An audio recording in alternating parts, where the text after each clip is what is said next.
போற வர எல்லா இடங்கள்லயும் சொல்வேன், அம்மாவுடைய பெருமையை ஆண்டவன் உட்பட எல்லாரும் சொல்லியாச்சு.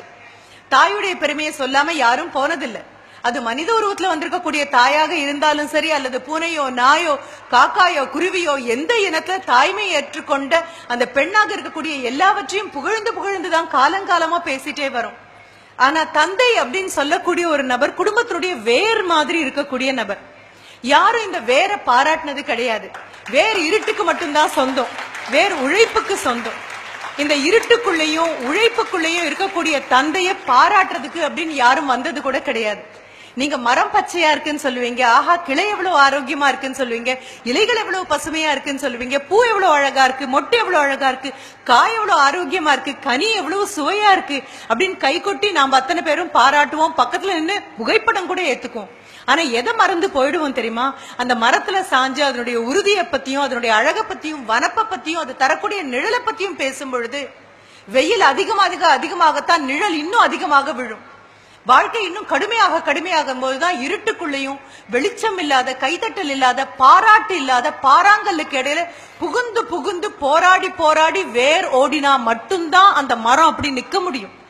வேறாக இருக்கக்கூடிய எல்லா தந்தையர்களையும் பாராட்டுற மாதிரி ஐயாவை பாராட்டுற ஒரு நிகழ்ச்சி ஒண்ணு இங்க நடந்தது.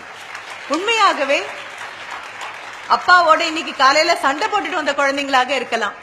இந்த அப்பா எப்பவுமே இப்படிதாம்மா, நான் என்ன பண்ணாலும் என்ன பாராட்டவே மாட்டேங்கிறாருன்னு அம்மா தோல்ல சாஞ்சுகிட்டு கண்ணை கசக்கிட்டு வந்த குழந்தைங்களாக இருக்கலாம். இந்த அப்பாட்ட நான் பேசவே மாட்டேன் அப்படின்னு சொல்ற குழந்தையாக இருக்கலாம். இரவு நேரத்துல காலையில கடிந்து கொண்டு போன அப்பா மாலையில் பொழுது சாஞ்சாச்சு, நாம தூங்கிட்டோம், தூங்காம தூங்குற மாதிரி நடிச்சிட்டு இருக்கும் போது என்ன பண்ணா, சாப்பிட்டானா அப்படின்னு அம்மாட்ட வந்து கேட்கும் போது உங்களை பத்தி ரொம்ப கோபமா திரும்பி படுத்துட்டு இருக்கான்.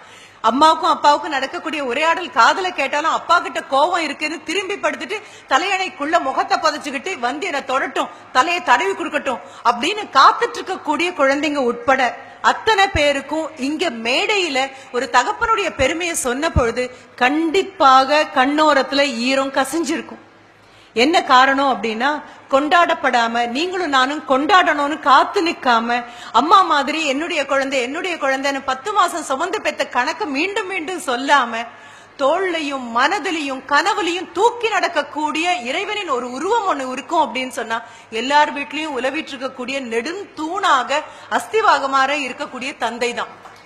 அந்த தந்தையோட புகழ சொல்றதுக்காக ஐயாவோட புகழ சொன்ன போது நான் உண்மையா அதுதான் நினைச்சேன்.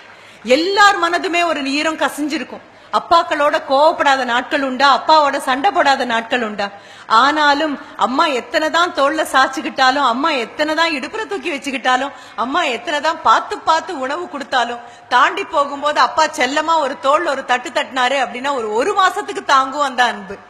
ஆஹா எங்க அப்பா என்ன இன்னைக்கு தட்டியாச்சு, அப்பா என்ன தொட்டாச்சு, அப்பா என்ன பார்த்தாச்சு, அப்பா என்ன பேசியாச்சு அப்படின்னு.